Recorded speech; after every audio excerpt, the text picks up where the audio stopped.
यानी कि आज के दिन आपका मेरिट लिस्ट दोबारा से निकल के आएगा। सबसे पहले दोबारा क्यों आ रहा है, यानी कि 2 टाइम क्यों आया ये कि भैया जो हमारी कंबाइन रैंक है क्या ये चेंज हो जाएगी क्या? आपको 7,500 रुपए पे करने ही करने, चाहे आपको सीट पसंद हो या फिर ना हो।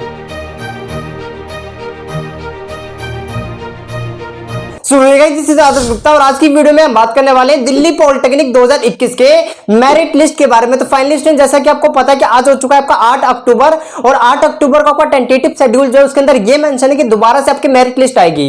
जैसे कि स्टूडेंट आप सबको पता है कि आपका मेरिट लिस्ट जो है वो पहले भी आ चुका है। अब बहुत सारे स्टूडेंट का ये कहना है कि भैया हमारा मेरिट लिस्ट अब दोबारा क्यों आ रहा है जबकि हमारा पहले आ चुका है, तो क्या हमारी जो उसके अंदर कंबाइंड रैंक लिखी हुई है क्या वो कैंसिल हो जाएगी, दोबारा से कंबाइंड रैंक हमारी आएगी? तो आपके जितने भी तरीके के आपके डाउट थे आज की वीडियो में हम सॉल्व करने वाले हैं, और फाइनली आज आपका मेरिट लिस्ट दोबारा से निकल के आने वाला है। ये चीज आपको ध्यान रखना है, राइट। सबसे पहले स्टूडेंट यहाँ पे देखो 2-3 चीजों हम डाउट भी सॉल्व करते हुए चलेंगे। 2-3 चीजों का सबसे पहले ये था कि भैया जो हमें 7,500 रुपए पे कर रहे हैं वो किस चीज के पैसे, क्या वो हमारी काउंसलिंग फीस है? जैसे राउंड 1 में हमने पे कर दिया तो क्या हमें राउंड 2 में भी हमें उतने रुपए पे करना पड़ेंगे? और सेम इस तरीके से राउंड 2 में, अगर राउंड 2 के बाद हमारे राउंड 3 में अगर कोई भी सीट मिलती है तो क्या हमें वहां भी कुछ पैसे पे करने पड़ेंगे 7,500? तो ये आपका सबसे मेजर डाउट था, तो आज की वीडियो में इसको भी सॉल्व कर रहे होंगे। और अगर कोई भी स्टूडेंट अगर एडमिशन नहीं लेना चाहता तो उसके 7,500 रुपए क्या वो रिफंड कर दिए जाएंगे उसको या फिर नहीं किए जाएंगे? आज के इस वीडियो में हम बात करेंगे। जितने भी आपके टॉपिक्स थे ना, जितने भी आपको टॉपिक्स में डाउट है आज की वीडियो में हम बात करेंगे। सबसे पहले हम बात कर लेते हैं आपके मेरिट लिस्ट के बारे में। तो सबसे पहले आप देख सकते हो जैसा कि मैंने यहाँ पे आपको लिख रखा है इस तरीके से कि आपको पता है कि मेरिट लिस्ट आज फाइनली आपकी आ जाएगी, यानी कि 8 अक्टूबर 2021 यानी कि आपकी जो टेंटेटिव शेड्यूल है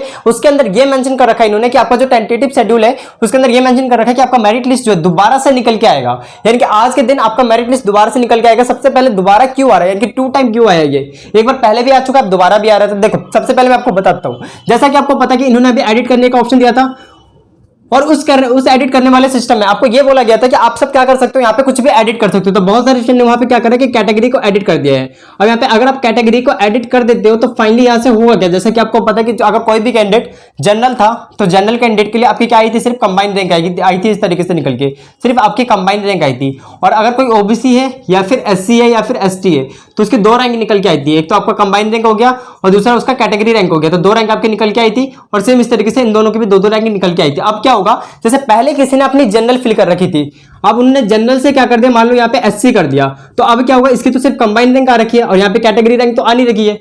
तो इसीलिए इन्होंने बोला है कि हम दोबारा से एक बार फाइनल, ये आपकी फाइनल है, इसके बाद आपकी कोई मेरिट लिस्ट नहीं आने वाली है। मेरा मतलब ये आपकी फाइनल मेरिट लिस्ट है, इसके बाद आपकी कोई भी मेरिट लिस्ट नहीं आएगी। तो इसीलिए इन्होंने बोल रखा है कि जैसे मान लो किसी ने कैटेगरी चेंज कर दी तो उसका हमने कैटेगरी रैंक तो दे नहीं रखा, यानी कि अब तो इसका कैटेगरी रैंक तो देना पड़ेगा ना। तो इसलिए इन्होंने बोल रखा है कि हम आपकी फाइनल रैंक लिस्ट देने वाले हैं आज।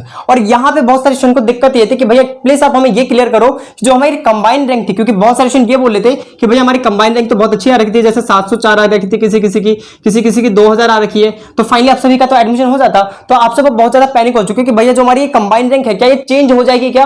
तो मैं आपको बिल्कुल क्लियर करने वाला हूं, ध्यान से सुनिएगा। सबसे पहले एक बात सुनो, ये कंबाइंड रैंक का मतलब ये कि आप जितने भी बच्चों ने एग्जाम दिया था उसमें आपकी रैंक इतनी है। अब ये चेंज हो सकती है, मेरे अकॉर्डिंग ये चेंज नहीं हो सकती। क्यों? सुनो पहले मेरी बात सुनना, क्यों चेंज नहीं हो सकता? मेरे अकॉर्डिंग हो सकता है भाई चेंज हो जाए, मेरे अकॉर्डिंग मैं आपको बता रहा हूं, ऐसा कोई ऑफिशियल साइट पे आपका लिखा नहीं हुआ है, ये मैं अपनी तरफ से बता रहा हूं। अब मान लो आपका यहाँ पे जितने भी आपके एप्लीकेशन फॉर्म थे, जितने भी स्टूडेंट ने यहाँ पे टेस्ट वगैरह दिया है तो उतने ही तो स्टूडेंट, अभी ये बड़े घटे तो है नहीं, ऐसा तो नहीं हुआ ना कि दोबारा से आपका एग्जाम लिया गया है और दोबारा से कैंडिडेट और भी आ चुके हैं। अगर आप दोबारा से कैंडिडेट आ चुके होते तब ये आपका रैंक चेंज होता है ना। मेरे अकॉर्डिंग ये रैंक आपकी चेंज नहीं होने वाली है, क्योंकि नंबर ऑफ कैंडिडेट तो अभी भी उतने ही है। बेशक ये कैटेगरी किसी ने चेंज कर दी है लेकिन अभी भी कैटेगरी, मेरा मतलब है कैंडिडेट तो उतने ही है ना। कैंडिडेट अगर उतने ही तो आपकी कंबाइंड रैंक चेंज नहीं होने वाली है। मेरे अकॉर्डिंग कंबाइंड रैंक आपकी उतनी ही रहेगी, ये मेरे अकॉर्डिंग बता रहा हूं, ये किसी भी ऑफिशियल साइट पे आपको नहीं लिखा हुआ मिलेगा। तो मेरे अकॉर्डिंग ये आपका है। और अगर अपडेट भी होता है यानी कि कुछ चेंजेस भी होते हैं तो ज्यादा चेंज नहीं होगा, यहाँ से 2-3 चीजों, यानी कि मेरे अकॉर्डिंग ये आपका 100-200 ही चेंज होगा, अगर होगा भी तो मुश्किल से। मेरे अकॉर्डिंग तो ये चेंज होगा नहीं, और अगर ये चेंज करते भी तो आपका 100 से 200 चेंज हो सकता है। वैसे तो मुझे वैलिड रीजन लग रहा है इसको चेंज करने का, क्योंकि आप देख सकते हो क्योंकि नंबर ऑफ कैंडिडेट तो आए नहीं ना यहाँ पे।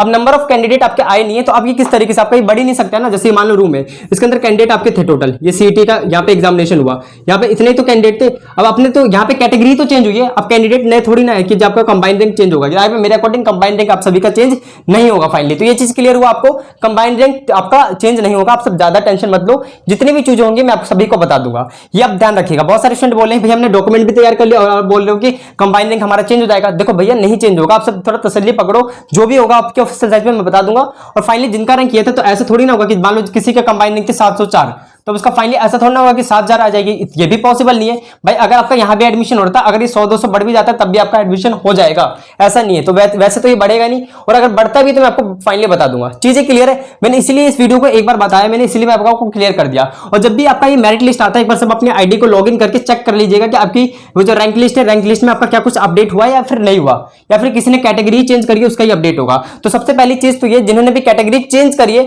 तो फाइनली उनका अपडेट होगा ही होगा, क्योंकि आप सभी की कैटेगरी रैंक भी आएगी फाइनली, कैटेगरी रैंक भी आप सभी की आएगी फाइनली। तो ये चीज क्लियर है, राइट। अब सुनो, अब इतना हो गया आपका। अब उसके बाद हमारा क्या है, नेक्स्ट सेकंड आपका डाउट ये था कि काउंसलिंग राउंड की फीस क्या है। अब देखो भाई, काउंसलिंग राउंड की फीस कुछ भी नहीं है। प्रीवियस ईयर आपकी 700 रुपए फीस थी, प्रीवियस ईयर अगर हम देखें तो आपकी 700 फीस थी। इस बार आपकी कोई भी फीस नहीं है, नो फीस, यानी कि काउंसलिंग राउंड की कोई भी फीस नहीं है। जैसे कोर्स प्रेफरेंस कर रहे थे ना, उसी को तो हम काउंसलिंग राउंड बोलते हैं। तो आपकी कोई भी फीस नहीं है यहाँ पे। और जो 7,500 रुपए वो किसी और चीज की, मैं भी आपको बताता हूँ किस चीज की है वो। यहां तक क्लियर हुआ। आपकी प्रेफरेंस फिलिंग का ऑप्शन आपको पता है कि कब से आपका ओपन किया जाएगा। प्रेफरेंस फिलिंग की लास्ट डेट क्या आपकी 10 अक्टूबर है आपका, यानी 10 अक्टूबर 2021 आपकी लास्ट डेट हो जाएगी। किसकी? प्रेफरेंस फिलिंग के लिए आपकी लास्ट डेट है। एंड देन हम बात कर लेते हैं, ये चीज आपको क्लियर हो गया कि हमने आपको भैया बताया कि आपकी काउंसलिंग फी नहीं है, यानी कि काउंसलिंग की कोई भी फी नहीं है। जो भी स्टूडेंट बोले थे भैया 7,500 क्या हमारी काउंसलिंग फीस है, तो भैया ऐसा कुछ भी नहीं है, काउंसलिंग राउंड की फीस नहीं है। राउंड नंबर 1 में पार्टिसिपेट करो, राउंड नंबर 2 में प्रेफरेंस फिलिंग करो, राउंड नंबर 3 में प्रेफरेंस फिलिंग करो, कोई भी फीस नहीं ली जाएगी। स्पोर्ट राउंड के लिए भी आपकी कोई भी फीस नहीं होती, ये चीज क्लियर रखो, कोई भी फीस नहीं है यहाँ पे। पहले हुआ करती थी आपकी 700, सिर्फ वो भी एक बार ही देना पड़ता था, और फिर आप बाकी सारे राउंड में पार्टिसिपेट कर सकते थे। लेकिन इस बार आपकी कोई भी फीस वगैरह नहीं है, राइट। अब सुनो, यहाँ पे इतनी चीज क्लियर हो गया। और प्रेफरेंस फिलिंग की आपका 2 दिनों का और टाइम दिया जाएगा। यहाँ पे इन्होंने मेंशन कर रखा है अपनी टेंटेटिव शेड्यूल में कि 10 अक्टूबर तक हम आपको डेट देंगे। अब यहाँ सबसे बड़ा जो डाउट है ये देखो कि सीट अलॉट होने के बाद हमें फर्स्ट राउंड में हमें इतने रुपए क्यों पे करना है, आखिर ये जो आपको दिख रहा है ना, ये क्यों पे करना है। तो सबसे पहले मान लो इतने रुपए, तो अगर आपको सीट मिल गया राउंड नंबर 1 में, अगर आपको सीट अलॉट कर दिया जाता है, जैसा कि आपको पता है कि 14 अक्टूबर को फाइनली आपका इसका रिजल्ट आएगा, यानी कि आपको कौन से कॉलेज में कौन सी ब्रांच मिली इसका रिजल्ट आएगा। अगर आपको मिल जाती है तो फाइनली आपको 7,500 रुपए पे करने ही करने, चाहे आपको सीट पसंद हो या फिर ना हो, आपको इतनी फीस तो पे करनी ही करनी है। तो चीजें क्लियर है। अब यहाँ पे जैसे कि आपको सीट मिल चुकी है तो आप पे 2 ऑप्शन खुल के आएंगे, एक तो आपका होगा फ्रीज और एक होगा आपका फ्लोट। यहाँ पे आप ध्यान रखिएगा, 2 ऑप्शन आएंगे। फ्रीज का मतलब क्या होता है, या फिर इसको आप बोल सकते हो अपग्रेड करने का। तो यहाँ पे ध्यान रखिएगा, ध्यान से वीडियो को पूरा एंड तक देखना, मैं आपको सारी चीजें क्लियर करता हूँ। फ्रीज का मतलब ये कि आपको ये सीट पसंद है, आप इसी में एडमिशन लेना चाहते हो, तो आप क्या कर दोगे, उसको फ्रीज कर दोगे और इतने रुपए तब भी पे करने।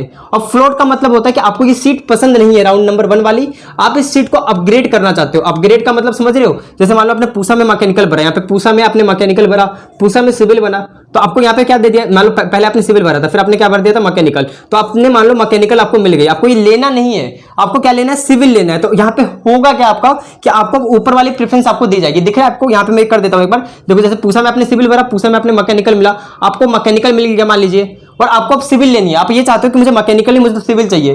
तो अगर आप यहाँ पे अपग्रेड करते हो, तो अपग्रेड का मतलब ये होता है कि इसको छोड़ के आपको ये कोशिश किया जाएगा कि ऊपर वाला प्रेफरेंस भी दिया जाए, और अगर नहीं मिलता तो फाइनली आपका वही रह जाएगा जो आपको मिला हुआ था पहले। तो चीजें क्लियर है, ये मतलब होता है फ्रीज एंड फ्लोट का, मैंने आपको समझाया बहुत अच्छे तरीके से, राइट। यहां भी आपको 7,500 रुपए पे करने, ये आपका सिक्योरिटी डिपॉजिट है।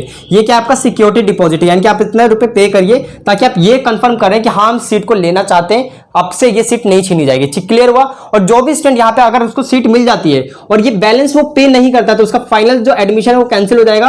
राउंड नंबर 2, 3 और किसी में भी आप पार्टिसिपेट नहीं कर सकते, यहाँ पे आपका खेल खत्म हो जाएगा अगर आप इस बैलेंस को पे नहीं करते सीट मिलने के बाद। तो अगर सीट नहीं मिली तो कोई बात नहीं, राउंड नंबर 2 करोगे, राउंड नंबर 3 करोगे, और अगर मिल जाती है वाइदा पे तो आपको इतने रुपए पे करने ही करने, नहीं करोगे तो एडमिशन कैंसिल हो जाएगा। चीजें क्लियर है, राइट। यही मैं आपको बताता हूं। अब देखो ये किस चीज की फीस है, मैं आपको बताना चाहता हूं। ये आपकी फीस है, आपकी फाइनली ये आपके इंस्टीट्यूट की फी, यानी कि जो भी आपका कॉलेज का 1 साल का फीस होता है। जैसे मान लो आपकी 18,000 है ना, फीस बढ़ चुकी है, पता हो नीचे आप लोगों को, मैंने बनाई थी एक वीडियो। आपकी मान लो 18,000 फीस है, आपने इतनी पहले कर दी, तो अब जितने बच जाएंगे आपके उतने आप दोबारा करोगे। जैसे मान लो यहाँ पे हम लिख देते हैं 18,500 है, तो आपने इतनी तो कर दी है ना, तो अगर आप इसमें से घटा लो, यहाँ पे अगर घटाओगे तो कितना बच जाएगा, आप देख सकते हो 0 0 0 और ये 1 1, तो आपकी बच गई 11,000। तो 11,000 आपको दोबारा से पे करना होगा। क्लियर हुआ। 11,000 आपको अभी और भी बैलेंस पे करना होगा। जैसे कि यहाँ पे 11,000 मैंने गलत तो नहीं लिख दिया, नहीं बिल्कुल ठीक है, 11,000 ही आएगा। तो राइट, इतने रुपए आपको दोबारा से पे करने पड़ेंगे, बैलेंस फी है। देखो यहाँ पे मैं लिख देता हूँ 1 1 ये आपके 11,000, जब घटाओगे ना यहाँ पे 18,500 में से 7,500, ये बैलेंस, ये मतलब फीस है आपकी, फीस आपकी इतनी हो सकती है, जितनी भी फीस हो उसमें से आपको इसको घटा देना है जो भी आपने ये पे कर रखा है, और जितनी फीस बच जाएगी इसको आपको बाद में पे करना होगा। इसको बोलते हैं बैलेंस फी, मैं बता दूंगा जब भी आपको पे करना होगा। तो पहले आप इतनी चीज क्लियर रखो, ये पैसे आपके कहीं जाने वाले नहीं है, जो 7,500 रुपए ये कहीं नहीं जाएंगे, आपके बिल्कुल सिक्योर रहेंगे। चीजें क्लियर है, राइट। तो ये चीज आपको ध्यान रखना है, जितनी भी चीजें मैंने यहाँ पे आपको एक्सप्लेन करी है, जितना भी था मैंने बताने की कोशिश करी है, ये चीज और ध्यान रखिएगा। 7,500 रुपए आपको पे करना ही करना है, चाहे आपको एडमिशन लेना हो या फिर ना लेना हो। अगर नहीं लोगे तो आपको फाइनल राउंड से बाहर कर दिया जाएगा, और अगर आपको राउंड से बाहर होना है तो फिर आप इसको पे मत करना। चीजें क्लियर है। अगर आपको सीट मिलेगी तो आप करोगे पे, है ना, ये चीज आपको ध्यान रखना है। और इसका मतलब क्या, ये आपके किसी भी चीज का ये बैलेंस, ये आपका फी है, एक तरीके से कॉलेज का फीस लिया जा रहा था, बाकी आपको बाद में जितने भी बच जाएंगे, जैसे 18,000 फीस है, 7,500 आपने कर दिया, जितना बच जाएगा उसको आपको बाद में पे करना होगा। वहां पे बैलेंस फी नाम से आपका एक दे रखा था, वहां पे डेट दे रखा था, वो डेट मुझे याद नहीं, टेंटेटिव शेड्यूल में, वहां पे आपको जाके पे करना होगा। मैं आपको धीरे धीरे करके सारी चीजें समझाते रहूंगा। पहले आप इतना ध्यान देना कि आज आपका यहाँ पे मेरिट लिस्ट आएगा दोबारा से, उसके बाद प्रेफरेंस फिलिंग आपको 10 तारीख तक अपनी कर लेनी है कंप्लीट। उसके बाद आपको अगर सीट मिलती है तो 7,500 रुपए आप आंख बंद करके वहां पे पे कर देना। पे करने के बाद आपको यहाँ पे फ्रीज या फ्लोट करना होगा, मैं बताते हुए चलूंगा आपको। तो फ्रीज कर देना या फिर फ्लोट करोगे। फ्रीज का मतलब है आपको यही सीट चाहिए, फाइनली आपको एडमिशन लेना है, तो फाइनली डन कर दोगे फ्रीज करके, इतने रुपए पे करके। और अगर आपको नेक्स्ट राउंड में भी जाना है ना, आपको ये सीट नहीं लेना, नेक्स्ट राउंड में जाना है, अपग्रेड करनी है अपनी सीट को, तो आप क्या कर दोगे, यहाँ पे अपग्रेड कर दोगे फाइनली, ये आपका खत्म। इतने रुपए आपको तब भी पे करने पड़ेंगे। और ये जो आपका रुपए पे करा जा रही है आपकी, ये पैसे हैं, ये एक तरीके से आपको जो, ये एक तरीके से ना आपकी फी ही है, ये आपकी जो होता है ना 1 ईयर का फी, ये 1 ईयर का आपका फी है। उस जो 1 ईयर की फी होगी, जैसे मान लो 18,000 फीस है, तो 18,000 में से आपने 7,500 तो कर दिया, जितने मेरा मतलब 7,500 तो आपने कर दिया, जितने बच जाएंगे आपको उतने दोबारा से बाद में करने होंगे। बैलेंस फी हम उसको कहते हैं, इसको आपको बाद में करना होगा। तो ये चीज क्लियर हुआ। आई होप आपको ये सारी चीजें क्लियर होगी। अगर आपको कोई और भी डाउट है तो प्लीज मेरे को कमेंट बॉक्स में जरूर लिखना।